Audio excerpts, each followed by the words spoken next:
Welcome to This Week in Missouri Politics Overtime. We had Representative Franks, you were here. I wanted to grab you before we left because there was so many things about the St. Louis crime issue that you've talked about and how it's more of a global problem than just more cops. So the governor comes in, he steps out and has a big press conference, lots of cameras, lots of police behind him, and says he's going to do something about St. Louis crime. Now, you've been critical of his plan, others have, and I understand those criticisms, but my whole professional life, there's been an impression of a crime problem in the city of St. Louis. This is the first time I've seen a governor attach himself to that problem and the solution. It's got to be some credit for that, right? It could be if it was viable solutions. I would understand that if it wasn't just rhetoric and show, and that's exactly what we seen when we were down there for the press conference and this whole little rollout. He brought up one thing saying that it's unprecedented. We're going to do this Mission Saves initiative. We did that. We did that. It was modeled after what they did in Kansas City and a couple other cities. We did that a year and a half ago, where we worked with the mayor, the police department, prosecutor's office, FBI, everybody, and it was okay, but it didn't go as planned. So that's when you go back to the drawing board. But to say that some of these things didn't exist or we weren't doing these things, when I got in office, the first thing that Chief Dotson came to talk to me about was the highway patrol. And how we could get them, on the highways to free up some of the officers. Now, whether we agree or disagree is something that was being put forward already. And so you're still not attacking the root cause of these very issues. The Mayor Slay, our previous mayor, had a plan that I was a part of and that I actually supported, the PEER plan, prevention, intervention, enforcement, and reentry. And this was a kind of four-way plan to not only curb crime, but in those needs of enforcement, you would have those. And there were programs inside of each particular part that spoke to the root causes of crime and spoke to what we need to do to curb crime and not just be over-enforced. This comes from a perspective of a guy who's from rural Missouri, who's white, who has always generally been a Republican, I love the city of St. Louis. I mean, Maryland Euclid's one of my favorite places in the world. I don't know a lot about living in an urban environment. I know nothing about it. I know nothing about urban crime. From the outside looking in, the answer usually is more police. Our police, you've said, you've focused on these other parts of making the community better. What role do the police have in that? Is there more police? Do they need to be better paid, better trained? What do they do there? Because you'll see rural Missourians reflectively say, well, if there's crime, you go have a cop show up, right? I don't think they're being racist. I think that's just how they deal with things in Sedalia, right? Absolutely. And people agree that our police officers need to get paid more. Yeah. That's something that we agree with that. The problem is you come in not understanding our communities and the disconnect with the police.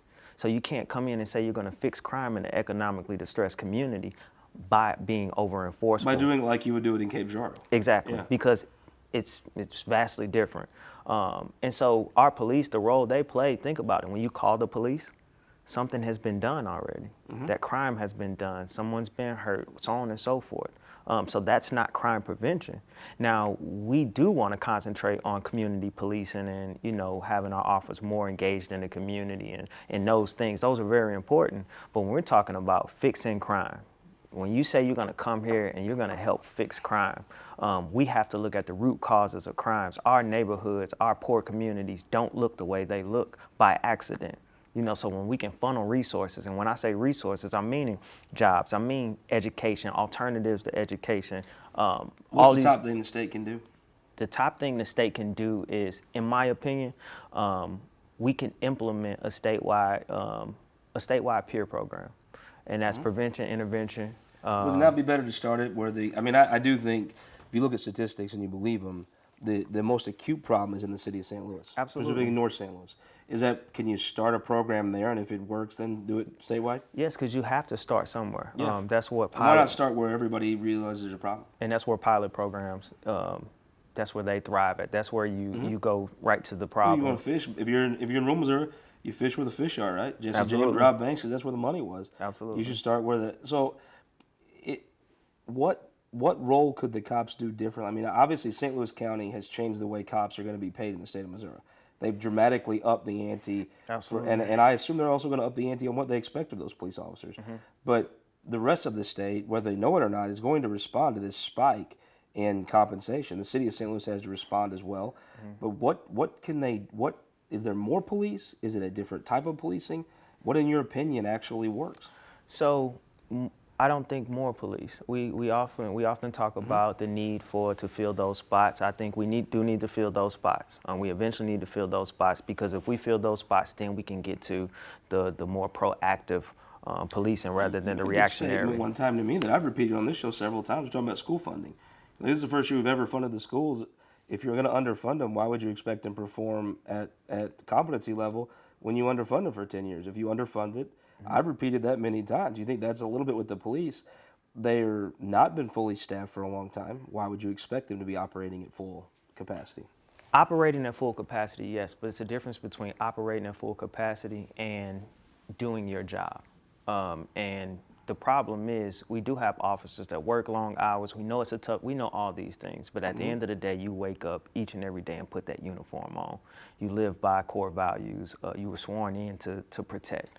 And so whatever's going on outside of that, although we are all human, we got to do our best to not let that play into our job every day. I can't let the things that I go through play into my job as a legislator. You know, even those folks who don't agree with me, who don't like me, who yell at me, whatever it is, I have to be willing to put that to the side and work with them. And I think that's what's happened with our police department and our poor communities. That's why we have this gap in between. So with communication, we can get better at that. And then comes around and we can talk about officers being paid more. We're talking about all these things that would definitely affect proactive policing.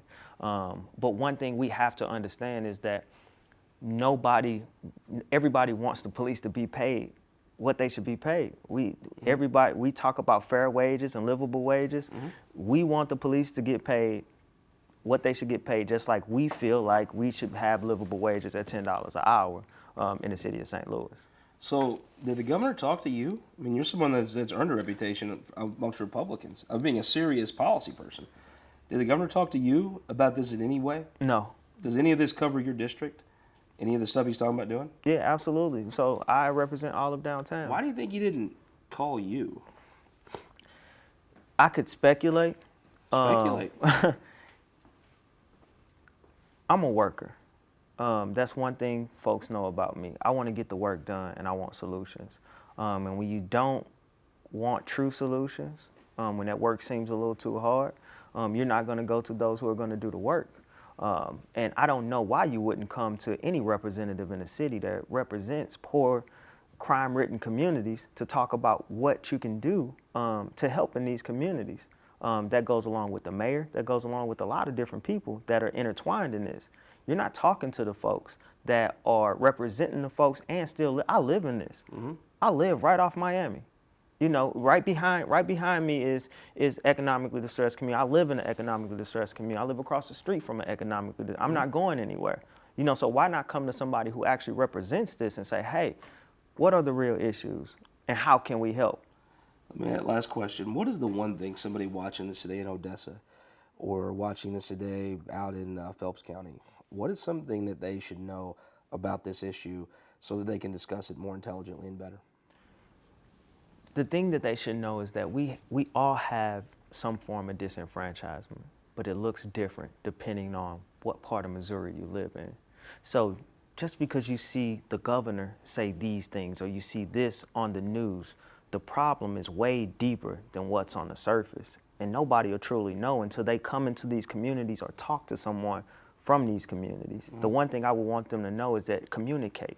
Try to communicate with somebody from an economically distressed community in the city of St. Louis or the city of Kansas City to truly understand what the black community goes through when you see all of these things on the news or you see the governor pop up with all this law enforcement and says, hey, this is what we're going to do, because that looks real good to rural Missouri. That looks real good to pro-law enforcement and pro-police. Like, that looks great for them to say, hey, well, the governor, at least he's doing something. No, something is not always better than nothing.